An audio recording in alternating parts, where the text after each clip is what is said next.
जी तो welcome back नाजरीन, मैं हूं शाहजेब और आप देख रहे हैं गेम तक। तो अभी हम बात करने वाले हैं पाकिस्तान वर्सेस ऑस्ट्रेलिया डे 2 की, जो कि कंप्लीट हो चुका है और एक अच्छी फाइट देखने को मिली है पाकिस्तान की जानिब से। पाकिस्तान की जो ओपनर्स हैं बहुत अच्छा ओपन किया है उन्होंने। जिस तरह से क्रिकेट जो टेस्ट क्रिकेट खेली जाती है बिल्कुल उसी तरह से खेला है। हमें ये लग रहा था कि जो पाकिस्तान के जो बैट्समैन हैं वो जल्दी आउट हो जाएंगे, ज़्यादा देर जो क्रीज पे नहीं रुक सकेंगे, जो मिचेल स्टार्क का सामना नहीं कर पाएंगे, पैट कमिंस का सामना नहीं कर पाएंगे। लेकिन उन्होंने सबको थका दिया है। सारे के सारे जो ऑस्ट्रेलियन बॉलर्स हैं वो सारे बेबस नज़र आ रहे थे। अगर मिचेल स्टार्क की बात करो, पैट कमिंस की बात करो, उसके बाद जोश हैजलवुड है, सारे के सारे उन्होंने अपने जो बॉलिंग लाइन है वो ट्राई करके देख ली। लेकिन जो हमारे ओपनर्स हैं इमाम उल हक और अब्दुल्ला शफीक, ये दोनों आउट नहीं हुए। बहुत शानदार इन्होंने नहीं खेली है। स्कोर थोड़ा कम किया है, उसका कोई मसला नहीं है। जो स्कोर्स है वो मतलब हम अगर दूसरी तरफ से देखें कि 53 ओवर्स खेल के जा रहे हैं और सिर्फ 132 इन्होंने स्कोर किए हैं। तो लेकिन जो टेस्ट क्रिकेट है इसकी ब्यूटी यही है कि इसका कोई एक टाइम नहीं होता है। अगर आज इन्होंने कम स्कोर किया है, लेकिन जो अच्छी चीज़ इसमें यह है कि जो इनके जो 8 विकेट्स हैं वो इनके हाथ में है। यहाँ पे जो शान मसूद हैं वो भी आउट हो चुके हैं और उसके साथ जो अब्दुल्ला शफीक हैं वो आउट हुए हैं। जो अब्दुल्ला शफीक है उन्होंने 113 बॉल्स खेली हैं और 42 स्कोर किए हैं। और जो शान मसूद है उन्होंने 43 बॉल्स पे 30 स्कोर किए हैं। शान मसूद ने गलत किया है, जो वो एक शॉट खेलने की कोशिश किया है, जो मिचेल स्टार्क को शॉट मारने की कोशिश की है। वैसे 2-3 ओवर रह गए थे, वो भी 2-3 ओवर आराम से गुजार लेते तो भी इतना बड़ा मसला नहीं होना था। लेकिन क्या किया है कि वो उन्होंने शॉट मारने की कोशिश की है और वो आउट हो गए हैं। और इसके साथ जो अब्दुल्ला शफीक हैं उनको आउट किया है निथिन लियोन ने। तो वो तो मतलब एक अच्छी इनिंग खेल गए हैं। 113 बॉल्स में उन्होंने 43 स्कोर किए हैं।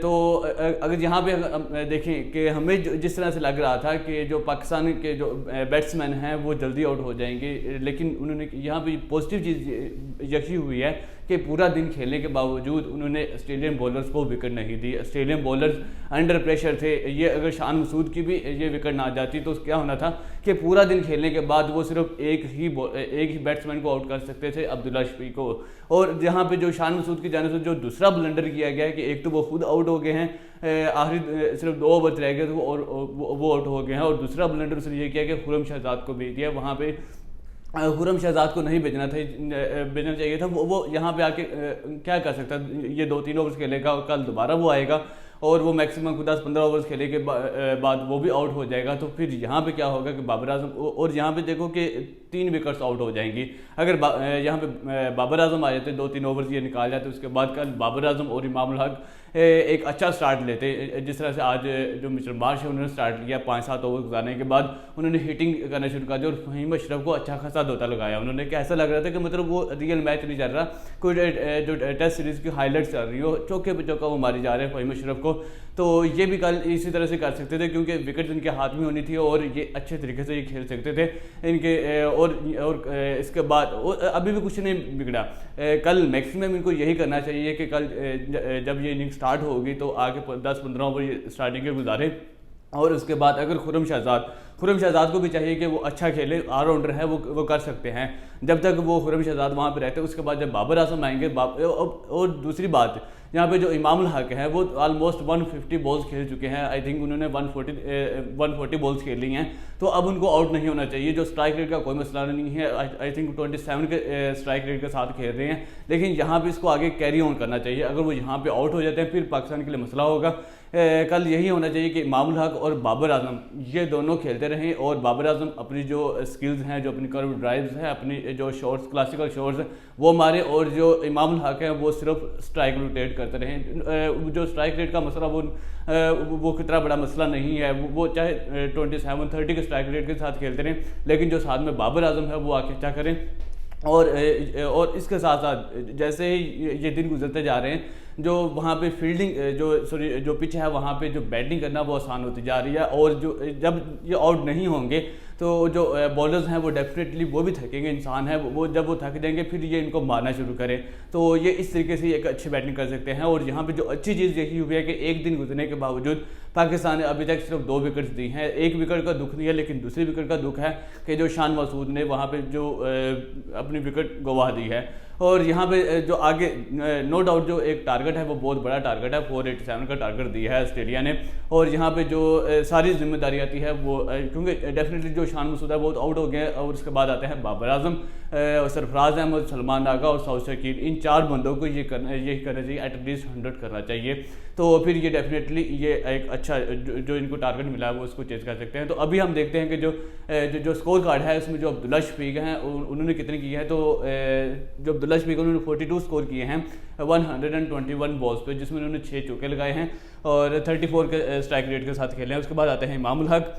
जो इमामुल हक है इन्होंने 38 स्कोर किए हैं 136 बॉल्स के ऊपर, जिसमें 3 चौके लगाए हैं 27 के स्ट्राइक रेट के साथ खेल रहे हैं। और इसके बाद आते हैं जो शान मसूद ने 30 स्कोर किए हैं 43 बॉल्स के ऊपर, जिसमें उन्होंने 5 चौके लगाए हैं 69 के स्ट्राइक रेट के साथ खेले हैं शान मसूद। और इसके बाद उन्होंने भेज दिया खुरम शहजाद को। ये बहुत ही ब्लंडर किया है शान मसूद ने। मैं इसको कहूँगा कि यहाँ पे शान मसूद को खुरम शहजाद को भेजने की ज़रूरत नहीं थी। वो मतलब कब तक यहाँ पे टिक सकता है। तो अगर वो यहाँ पे आउट हो जाता तो फिर पाकिस्तान के 3 विकेट्स आउट हो जाएंगे। अगर ये एंड पे आता तो ये कुछ कर सकता था। तो यहाँ पे अगर बाबर आजम आते तो ज़्यादा अच्छा होना था। खैर जो खुरम शहजाद है उन्होंने 7 स्कोर किए हैं 18 बॉल्स के ऊपर और 38 के स्ट्राइक रेट के साथ खेल रहे हैं। और ये खुरम शहजाद और इसके साथ इमामुल हक ये दोनों नॉट आउट हैं, और जो शान मसूद हैं और अब्दुल्ला शफीक ये दोनों आउट हो चुके हैं। उसके बाद हम देखते हैं कि जो ऑस्ट्रेलिया की बॉलिंग लाइन है, जो बॉलिंग लाइन है वो हमें बेबस नज़र आ जाई है। जिस तरह से एक हाइप क्रिएट हुई थी, डेफिनेटली एक माइंड होता है कि जो मिचेल स्टार्क है, उसके बाद जो जोश हेजलवुड है, पैट कमिंस हैं, और इसके साथ जो इनके बॉलर्स हैं तो बहुत ख़तरनाक बॉलर हैं, इनकी बहुत अच्छी पेस है। और पर्थ के मैदान के अंदर ऑस्ट्रेलियन कंडीशंस के अंदर इनको सामना करना बहुत मुश्किल होगा। लेकिन हमारे जो ओपनर्स हैं उन्होंने पूरा दिन इनको बेबस रखा। वो उन्होंने अपनी पूरी स्ट्रेंथ लगा दी कि इनको हम आउट करें, लेकिन इन्होंने कोई गलत शॉट नहीं खेली। जो भी कोई एक्स्ट्रा बॉल होती थी उसको ये वैसे ही पास कर देते थे। तो यहाँ पे हम देखते हैं कि जो मिचेल स्टार्क है, मिचेल स्टार्क ने 12 ओवर्स किए हैं जिसमें 24 रन दिए हैं, 1 विकेट को आउट किया है। ये मतलब मैं कहूँगा कि ये जो शान मसूद है इसने गलत किया है, इसको अटैक नहीं करना चाहिए, इसको वैसे ही जाने देता है। उसने इसको अटैक करने की कोशिश की है और ये आउट हो गए हैं। और इन्होंने जिसकी इकॉनमी है 2.0 की इकॉनमी है। और इसके बाद आते हैं जोश हेजलवुड 13 ओवर्स किए हैं और इसमें 28 रन दिए हैं, कोई विकेट आउट नहीं की, और इसकी 2.15 की इकॉनमी है। और इसके बाद तीसरे नंबर पर आते हैं पैट कमिंस, 10 ओवर किए हैं 10 ओवर्स किए हैं 12 रन दिए हैं, 1.2 की इकॉनमी है। बहुत अच्छी इकॉनमी है पैट कमिंस की, लेकिन कोई विकेट नहीं मिली पैट कमिंस को भी। और इसके बाद आते हैं लियोन ने 13 ओवर्स किए हैं 40 रन दिए हैं और 1 विकेट को भी आउट किया है। अब्दुल्ला शफीक को लियोन ने आउट किया है। ये थोड़े से इनकी जो इकॉनमी है वो थोड़ी सी ज़्यादा है 3.17 की, लेकिन बहुत अच्छी है। और इसके बाद आते हैं मिचेल मार्श ने 4 ओवर्स किए हैं 12 रन दिए हैं, 3 की इकॉनमी है। उसके बाद आते हैं ट्रेविस हेड इन्होंने 1 ओवर किया है और 3 रन दिए हैं, 3 की इकॉनमी है इनकी। बहुत अच्छी बॉलिंग की है, इनको ज़्यादा स्कोर नहीं लगाया गया, लेकिन ये सारे बेबस नजर आए। आज ऑलमोस्ट इन्होंने 53 ओवर्स किए हैं जिसमें सिर्फ दो पाकिस्तानी को आउट कर सके हैं, शान मसूद और अब्दुल्ला शफीक को। और अब अगर इसके बाद अगर हम देखें तो जो पाकिस्तान की बैटिंग लाइन है वो बहुत लंबी बैटिंग लाइन है। जो टारगेट है वो 487 का, लेकिन इनको ज़्यादा से ज़्यादा स्कोर करना चाहिए। बाबर आजम को अच्छा करना चाहिए, इसके साथ सरफराज अहमद है, सलमान आगा हैं, फ़हीम अशरफ हैं, आमिर जमाल भी बैटिंग कर लेते हैं। तो बहुत लंबी बैटिंग है, तो इनको ये आज इन्होंने डिफेंसिव खेला है, लेकिन कल इनको डिफेंसिव नहीं करना चाहिए। कल इनको आके 10-15 ओवर्स गुजारने के बाद अटैक करना चाहिए। डेफिनेटली वो थक देंगे तो फिर उनको मारना शुरू करना चाहिए। तो ये डे 2 की रिपोर्ट से जो हमने आपके साथ शेयर की है, तो होपफुली आपको ये इंटरेस्टिंग लगी होगी। इस तरह की मज़ीद अपडेट्स के लिए हमारे चैनल गेम तक को सब्सक्राइब कीजिए और बेल आइकन भी प्रेस कर लीजिए।